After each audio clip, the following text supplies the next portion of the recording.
10 जनवरी 1966 को लाल बहादुर शास्त्री की ताशकंद, जो कि वर्तमान में उज्बेकिस्तान की राजधानी, वहाँ मृत्यु हो जाती है। इसके बाद कांग्रेस के सामने दोबारा उत्तराधिकार का प्रश्न खड़ा हो जाता है कि हम भारत में नेहरू के बाद उनका उत्तराधिकार लाल बहादुर शास्त्री जी ने संभाला था, और अब इसके बाद उत्तराधिकार किसको बनाया जाए। हमारा आज का शीर्षक भी है लाल बहादुर शास्त्री के बाद इंदिरा गांधी। हम इसको इंदिरा गांधी युग भी कह सकते हैं। इंदिरा गांधी का जन्म सन 1917 में हुआ था और इनकी मृत्यु यानी कि हत्या की गई थी सन 1984 में। तो ये इनका पूरा जीवन काल रहा है। अब इसके बारे में हम कुछ और जानकारी आपको देने वाले हैं। इंदिरा गांधी जवाहरलाल नेहरू की बेटी थी। जैसे ही लाल बहादुर शास्त्री जी की मृत्यु होती है, सवाल खड़ा था कि अब उत्तराधिकार कौन संभाले। नेताओं की भी अपनी अपनी इच्छा शक्ति होती है। हर व्यक्ति अपनी इच्छा से अपने स्वार्थ को देखते हुए कार्य करता है। उस समय जैसे इंदिरा गांधी का नाम सामने आने लगा, इंदिरा गांधी के लिए मुकाबला सामने खड़ा था, और इंदिरा गांधी का मुकाबला मोरारजी देसाई से था। कड़ा मुकाबला था। चूंकि मोरारजी देसाई वर्तमान गुजरात और महाराष्ट्र यानी मुंबई प्रांत कहा जाता था उसको, अब उसका विभाजन हो गया तो उसको महाराष्ट्र और गुजरात में हम कह सकते हैं। पहले वो पूरा बम्बई प्रांत कहलाता था। तो बम्बई प्रांत के पहले मुख्यमंत्री रह चुके थे मोरारजी देसाई। भारत सरकार के मंत्रिमंडल में कैबिनेट मंत्री पद पर भी रह चुके थे, तो उनको अभी अच्छा अनुभव था। पार्टी में भी अच्छी पैठ थी। इधर इंदिरा गांधी की अगर बात की जाए तो इंदिरा गांधी अभी राजनीति में परिपक्व नहीं थी। इंदिरा गांधी सन 1958 में भारतीय राष्ट्रीय कांग्रेस की अध्यक्ष पद पर रह चुकी थी। ये उनका अनुभव था केवल। इसके पश्चात जब जवाहरलाल नेहरू जी की मृत्यु हो जाती है और लाल बहादुर शास्त्री प्रधानमंत्री बनते, तो उनके प्रधानमंत्री काल में या लाल बहादुर शास्त्री जी के शासनकाल में इंदिरा गांधी सूचना एवं प्रसारण मंत्री के पद पर भी रही थी। अभी कुछ ही समय हुआ था। लाल बहादुर शास्त्री जी ने 64 से 66 तक वो पद पर रहे थे, तो इसी दौरान इंदिरा गांधी भी केंद्रीय मंत्रिमंडल में रही थी।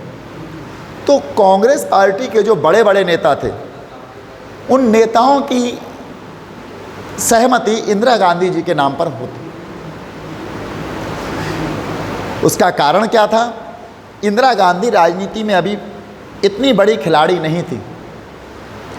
उन्होंने सोचा कि यदि हम इंदिरा गांधी को प्रधानमंत्री बना देंगे तो इंदिरा गांधी स्वयं निर्णय नहीं ले पाएंगी, बल्कि वो हमसे पूछ के निर्णय लेंगे, क्योंकि अभी वो राजनीति की इतनी बड़ी खिलाड़ी नहीं है। तब हमारे देश की जो राष्ट्रीय कांग्रेस थी, इसके सामने एक बड़ा प्रश्न उठता है। इंदिरा गांधी के नाम पर भी सर्वसम्मति नहीं बन पाई। सर्वसम्मति नहीं बनती है तो भारतीय राष्ट्रीय कांग्रेस के जो सांसद थे,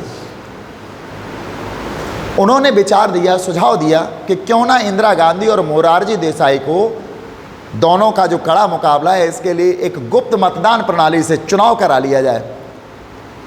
संसदीय दल में इनका चुनाव करा लिया जाए। इस बात पर सर्वसम्मति बन गई और गुप्त मतदान प्रणाली से संसदीय बोर्ड ने या सांसद जितने भी थे, चुने हुए सांसदों ने वोट डाले गुप्त मतदान प्रणाली से। तो इसमें इंदिरा गांधी विजयी हुई, 1/3 बहुमत से विजयी हुई। मोरारजी देसाई पराजित हुए। अब तो मोरारजी देसाई और इंदिरा गांधी के बीच दरार खिंची, एक दूसरे को अपना प्रतिद्वंदी मानने लगे।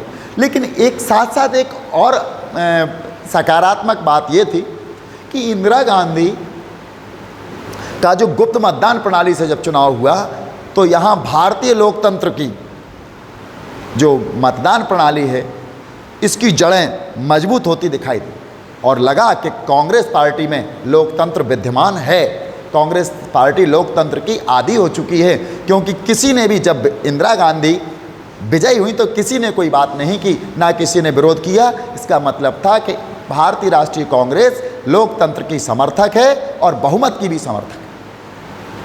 अब इंदिरा गांधी के लिए भी प्रधानमंत्री बन करके देश को चलाना आसान नहीं था। उस समय देश कई चुनौतियों से जूझ रहा था। हमने पिछले वीडियो में आपको बताया था कि लाल बहादुर शास्त्री जी के सामने 3 चुनौतियां थीं जब वो प्रधानमंत्री बने। एक पहली चुनौती 1962 में जो युद्ध हुआ था, उसके परिणाम स्वरूप हमारे देश की अर्थव्यवस्था अस्त व्यस्त हो चुकी थी, जीर्ण शीर्ण हो चुकी थी, जर्जर हो चुकी थी। एक और समस्या आई थी शास्त्री जी के समक्ष, खाद्यान्न की समस्या, क्योंकि उस समय मानसून भारत से मुख मोड़ गया था। भारत में खाद्यान्नों का संकट आ पड़ा था। ऐसे में लाल बहादुर शास्त्री का प्रधानमंत्री बनना, ये आदर्शवादी नेता थे, आदर्शों के लिए जाने जाते थे। साथ ही साथ 1965 में भारत और पाकिस्तान का युद्ध छिड़ जाता है, तो लाल बहादुर शास्त्री को भी बहुत सारी चुनौतियों का सामना करना पड़ा था। और इधर 66 में लाल बहादुर शास्त्री ने उसी समय एक नारा भी दिया था, आपको हम पिछले वीडियो में बताया था, जय जवान और जय किसान, क्योंकि उस समय हमें दोनों की ज़रूरत थी। जवानों से देश को सुरक्षित करना था और किसानों से देश के खाद्यान्न का उत्पादन बढ़वाना था। दोनों के लिए उन्होंने नारा दिया था। जय जवान जय किसान का नारा लाल बहादुर शास्त्री का था। इधर इंदिरा गांधी के सामने भी बहुत सारी चुनौतियां थीं, क्योंकि आर्थिक संकट इतने जल्दी दूर नहीं होता है। आर्थिक संकट से उनको जूझना पड़ा। इन सब बातों के बीच इंदिरा गांधी अपने विचारों पर अडिग रहीं और अपनी सूझबूझ से वो प्रधानमंत्री पद को संभाले रहीं। 66 में प्रधानमंत्री पद पर जैसे आती हैं, 1967 में आम चुनाव शुरू हो जाते हैं। जब आम चुनाव शुरू होते हैं तो उस समय भी इनका कड़ा मुकाबला था। इंदिरा गांधी ने एक नारा दिया था, गरीबी हटाओ। इंदिरा गांधी का नारा था गरीबी हटाओ और लाल बहादुर शास्त्री का नारा था जय जवान और जय किसान। तो हम यहाँ देखें, इंदिरा गांधी का जीवन काल 17 से 84, 1917 से 1984, 84 में उनके अंगरक्षकों ने गोली मार करके हत्या कर दी थी जब वो प्रधानमंत्री पद पर थी। 58 में वो अध्यक्ष रही भारतीय राष्ट्रीय कांग्रेस की। लाल बहादुर के कार्यकाल में सूचना एवं प्रसारण मंत्री भी रही हैं। ये 1967 से 71 तक प्रधानमंत्री रही और 1980 से 1984 तक इंदिरा गांधी के समय की कुछ अगर उपलब्धियों की बात की जाए तो चाहे वो परमाणु परीक्षण हो, हमारे देश में परमाणु परीक्षण पहली बार इंदिरा गांधी जी के कार्यकाल में ही हुआ था, चाहे देश में आपातकाल की घोषणा हो,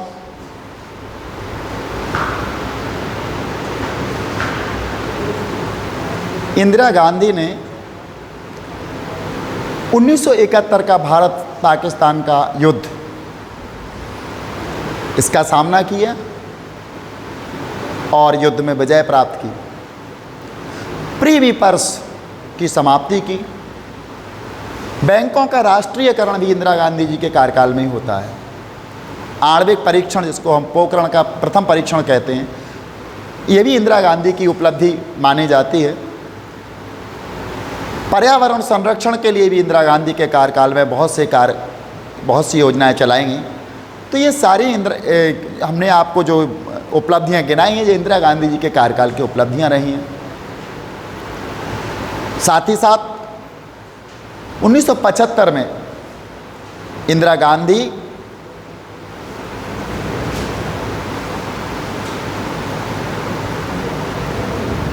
को इमरजेंसी लागू करनी पड़ी थी, आपातकाल की घोषणा करनी पड़ी थी। आपातकाल में इनको बहुत सारी समस्याओं का सामना करना पड़ा। देश में इंदिरा गांधी की चारों तरफ निंदा होने लगी और आने वाले चुनाव में इंदिरा गांधी की पराजय भी हुई। गरीबी हटाओ का नारा इंदिरा गांधी जी का नारा था। हम अब आपको ले चलेंगे 1967 से 71 तक का इनका जो कार्यकाल था, उसमें 67 में आम चुनाव हुआ था। उस आम चुनाव में इंदिरा गांधी का क्या होता है, आगे चलकर हम सिंडिकेट्स के बारे में भी आपको बताने वाले हैं।